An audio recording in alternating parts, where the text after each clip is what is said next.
Hello boys and girls, Elias here again with another unboxing and overview for you. This time it's a new case. It's a MIDI tower case from Aerocool.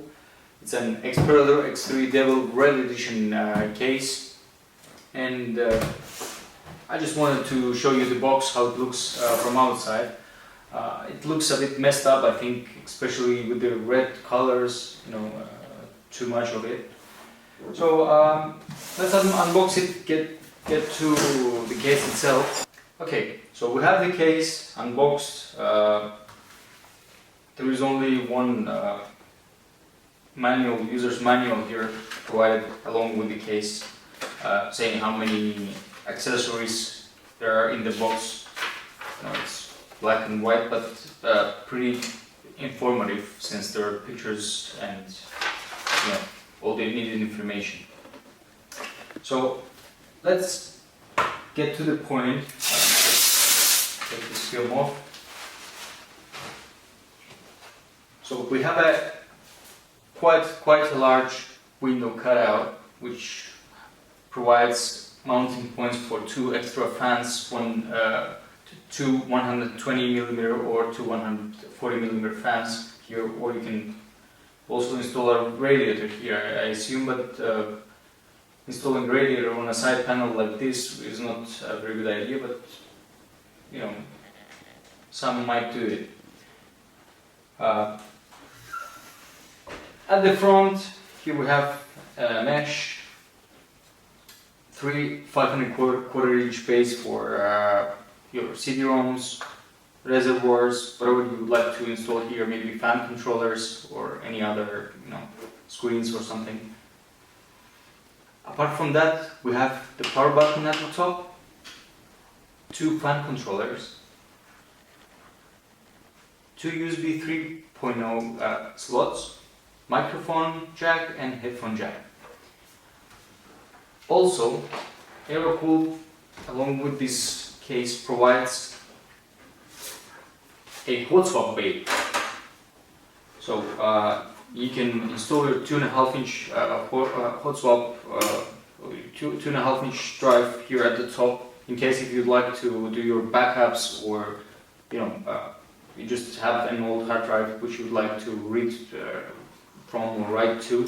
You can just pop it in and do whatever you have to do. Apart from that, there is a nice slider. If you'd like to increase the airflow here, you can just move this slider, and these vents all go open or close, so providing a bit more or less air for your cooling. Apart from that, we have a large 200mm fan here for your intake.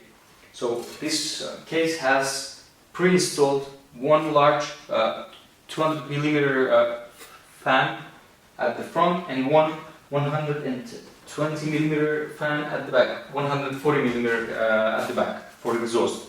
So ideally you should have a positive pressure within this case, which will eliminate the dust from accumulating inside your case, and keep it cleaner for longer. Here we have a LED stripe which should light up, leading all. Let me see what it might lead, but it should light up, just to give the Xpredator X3 here sign a glowing effect. Here we can see all the wiring for your hot swap, front panel, fan controllers, and so on. Let's put this panel back on.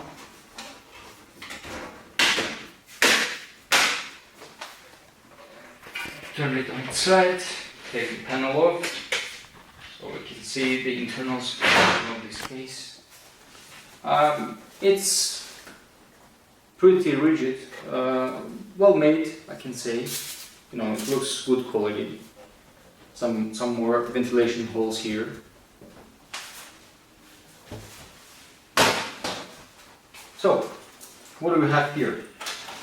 box with tools and accessories that you have, you know, mounting screws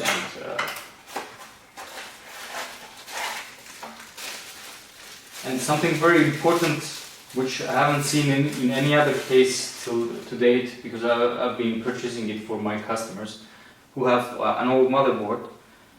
And if your case, you know, if your case that doesn't have has a USB 3 ports, but your motherboard doesn't, because it's an old motherboard and from the age when there was no USB 3. This is an adapter that converts USB 2 from your motherboard to USB 3 to connect these two ports at the front. So it comes very handy, like so. Just connect like this and to your motherboard. Apart from that, we have front audio, we have hotspot cable that goes to your motherboard, we have fan controllers. So there are two zones, B zone and A zone. So you can connect up to 3, yes, up to 3 I assume. So and your front panel switches. So it's power LB, hard drive LB, and power for your hotspot at the top. Here we have the cages for your hard drives. So we have 1, 2, 3, 4, 8 cages, which can accommodate both 3.5-inch hard drives as well as SATA hard drives. So you can mount them here, hook them in here like so. Feels pretty clumsy, you know. I wouldn't call it high quality cage, because you know you can hear them. But you know, for a budget level case, it looks okay. Toolless design for your 3.5-inch bay drives also feels a bit clumsy, you know. Compared to some Corsair that I have tried, this doesn't look or feel very good.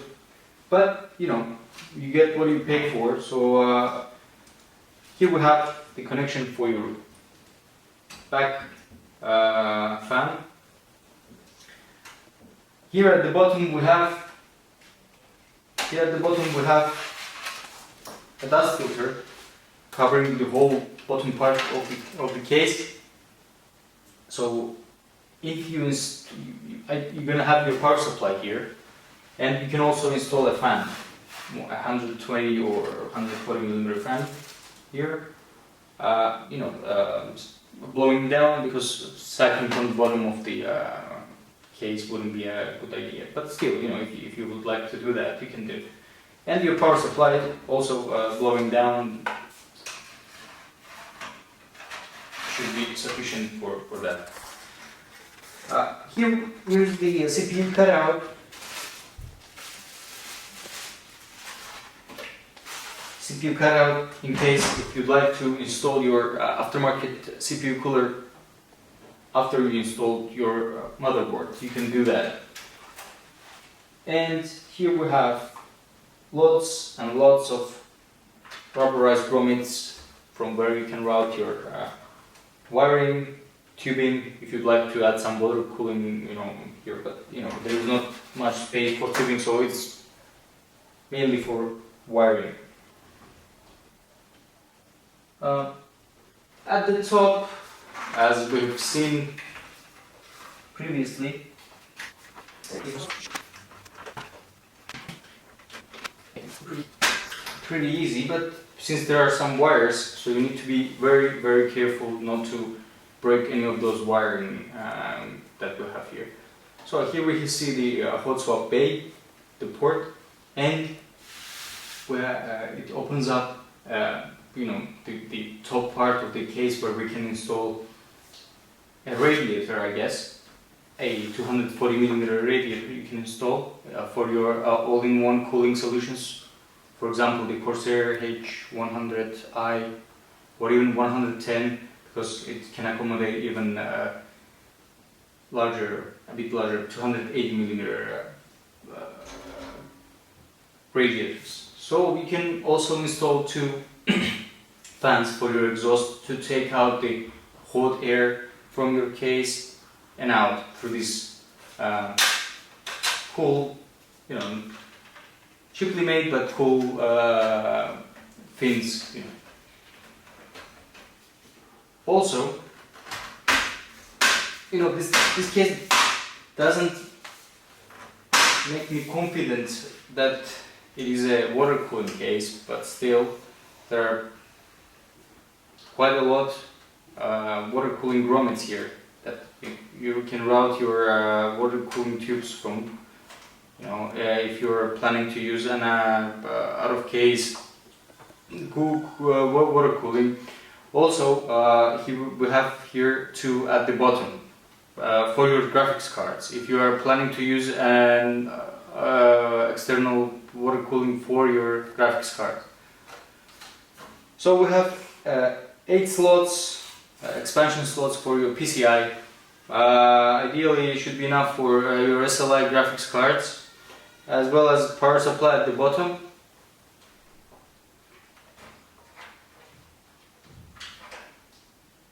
And let's take out the back panel